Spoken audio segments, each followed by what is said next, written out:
Yes, good morning dear students. अब मैं आपके लिए 3 लॉन्ग क्वेश्चन आंसर लेके आऊँ इसी लेसन के इसी पोएम के, an elementary school classroom in a slum. So first question is, what is the theme of the poem an elementary school classroom in a slum. अर्थात an elementary school classroom in a slum कविता का विषय क्या है, इसकी थीम क्या है। In this poem the poet deals with the theme of social injustice and class inequality. In this poem, the poet deals with theme of social injustice and class inequality. इस कविता में कवि एक श्रेणी की, जाति की असमानता और सामाजिक अन्याय का वर्णन करता है। इस कविता में कवि सामाजिक अन्याय और जातिगत असमानता का वर्णन करता है। क्लास इनइक्वालिटी होता है असमानता, क्लास इनइक्वालिटी श्रेणी की असमानता।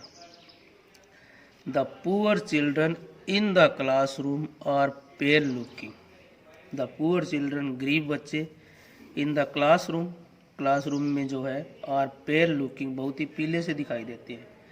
भी क्लासरूम में जो बच्चे बैठे हैं ना, वो बहुत ही पीले रंग के दिखाई देते हैं, यानी ऐसा लगता है कि उनके अंदर कोई खून ही नहीं है। Their hair is like rootless weeds. Their hair, उनके बाल जो है, इज लाइक दिखाई देते हैं, रूटलेस वीड, बिना जड़ के जंगली घास की तरह। बिना जड़ वाला जंगली घास होता है, बिना जड़ वाला वीड्स मीन होता है खरपतवार। बिना जड़ के जो जंगली खरपतवार होता है ना, उसकी तरह उनके बाल दिखाई देते हैं। Their hair is like rootless weeds. उनके हेयर जो है बहुत ही जंगली घास की तरह दिखाई देते हैं। They belong to dirty world of cramped holes. They belong to, वे संबंध रखते हैं, dirty world. They belong to the dirty world of cramped holes. They belong to, वे संबंध रखते हैं, डर्टी वर्ल्ड, गंदे संसार से, ऑफ क्रैम्प्ड होल,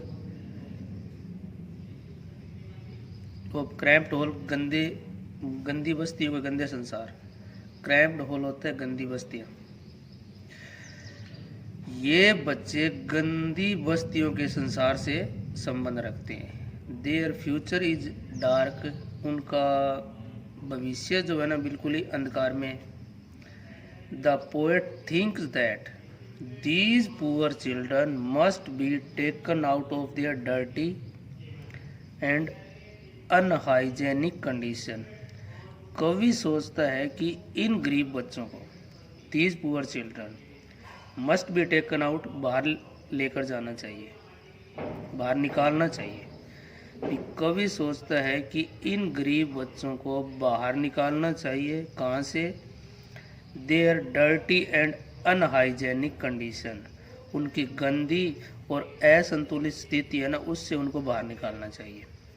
अनहाइजेनिक होता है असंतुलित, कंडीशन में तो स्थिति, सिचुएशन। दे मस्ट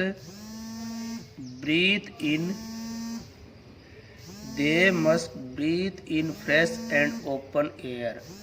उन बच्चों को बहुत ही शुद्ध और खुली हवा में सांस।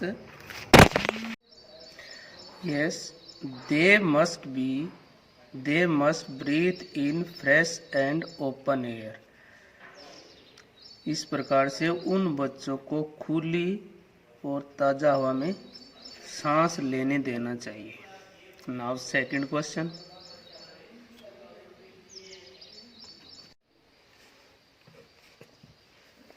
Yes, next question है, write in your own word the theme or the main idea of the poem an elementary school classroom in Islam।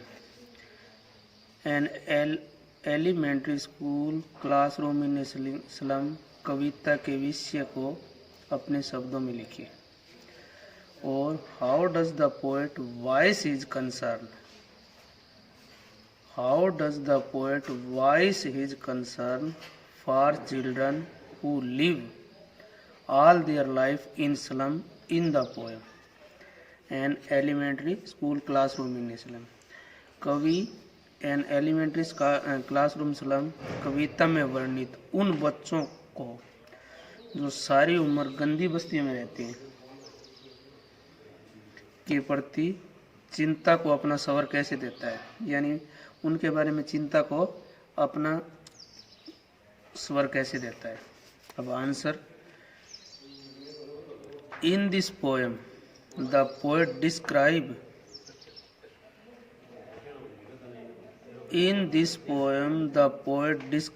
the classroom of a school in a slum।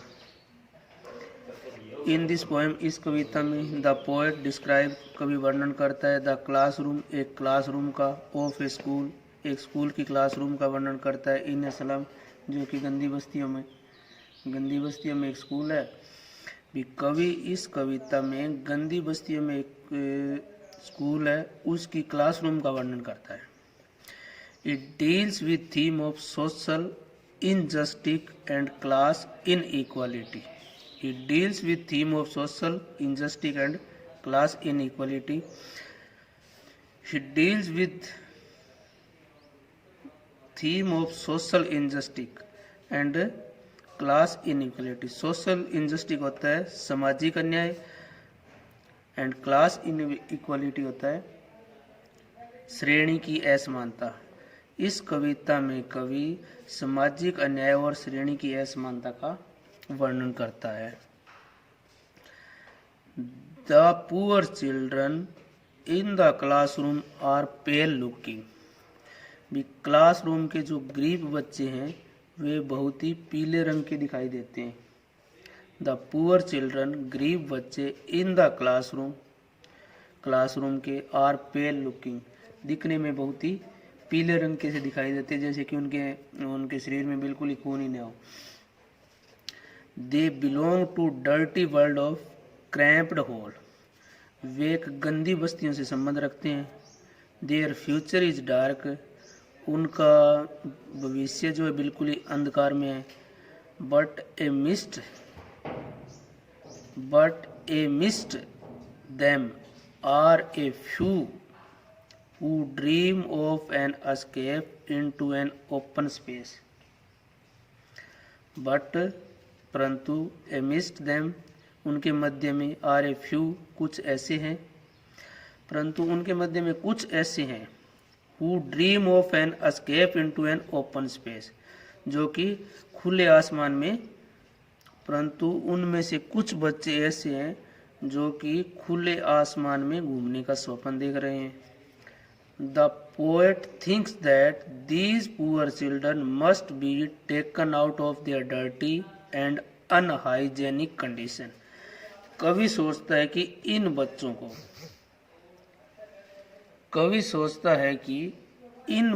को खुले में घूमने की इजाज़त देनी चाहिए। या the poet think that these poor children must be taken out of their dirty and unhygienic condition. कवि सोचता है कि इन गरीब बच्चों को इस गंदी बस्तियों से बाहर निकालना चाहिए और only healthy children can dream high and create history. केवल स्वस्थ बच्चे ही ऊंचे स्वप्न देख सकते हैं और इतिहास लिख सकते हैं। Next question, how is the world of the slum children is different from the world shown on the wall. How is the world of the slum children, slum children जो गंदी बस्तियों के जो बच्चे हैं ना, उनका और संसार गंदी बस्तियों के बच्चों का संसार दीवारों पर दिखाए गए संसार से कैसे अलग है।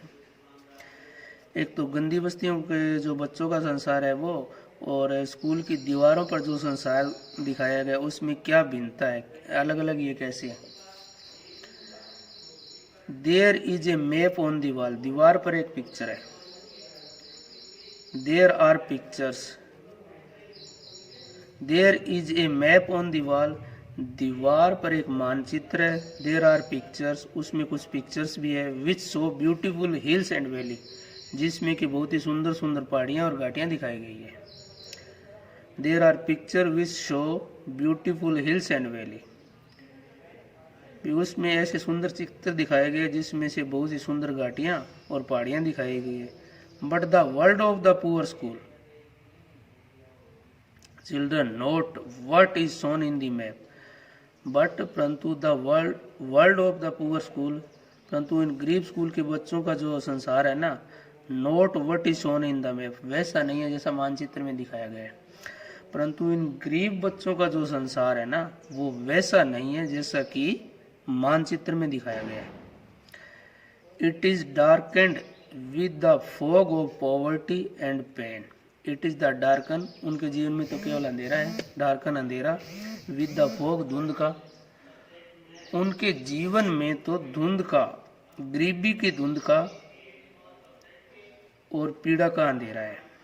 It is darkened with the fog of poverty, poverty होता है अभाव की जिंदगी, गरीबी की जिंदगी, फॉग में धुंध होता है, एंड पेन और पीड़ा, उनके जीवन में तो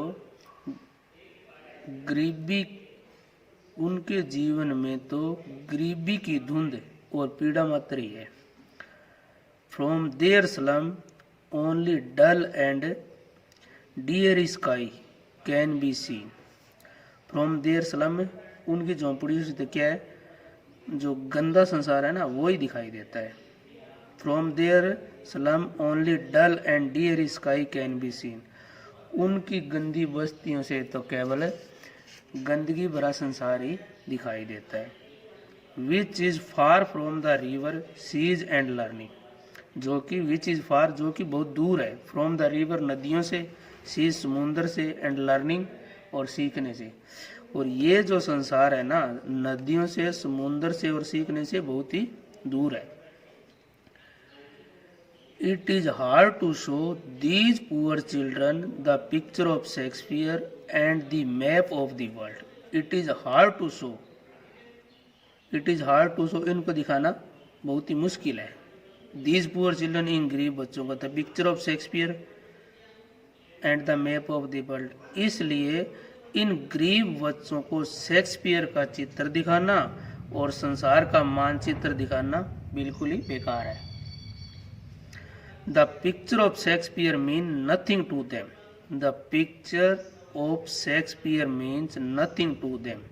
The picture, चित्र of Shakespeare, शेक्सपियर का चित्र, means कोई अर्थ, mean nothing, कोई अर्थ नहीं है, to them उनके लिए, भी शेक्सपियर के चित्र का उनके जीवन में कोई मतलब नहीं है, कोई अर्थ नहीं है। शेक्सपियर के जीवन, शेक्सपियर के चित्र का उनके जीवन में कोई अर्थ नहीं है। The map of the world is also meaningless to them. संसार का मानचित्र भी उनके लिए अर्थहीन है। The map of the world is also meaningless to them, उनके लिए। The map of the world, संसार का मानचित्र, is also meaningless, अर्थहीन है, to them, उनके लिए। इस संसार का जो मानचित्र है ना वो उनके लिए बहुत ही बिल्कुल ही अर्थहीन है। This map does not show their narrow and dirty lanes. इस मानचित्र में उनकी तंग और गंदी गलियां नहीं दिखाई गई है। देयर मैंने उनकी, नैरो मैंने तंग, एंड डर्टी और गंदी, लेंस मैंने गलियां। इन मानचित्र में जो दीवारों पे जो मानचित्र लगे हुए हैं ना, उन मानचित्र में उन गंदी बस्तियों की तंग और गंदी गलियां नहीं दिखाई गई है। So thanks.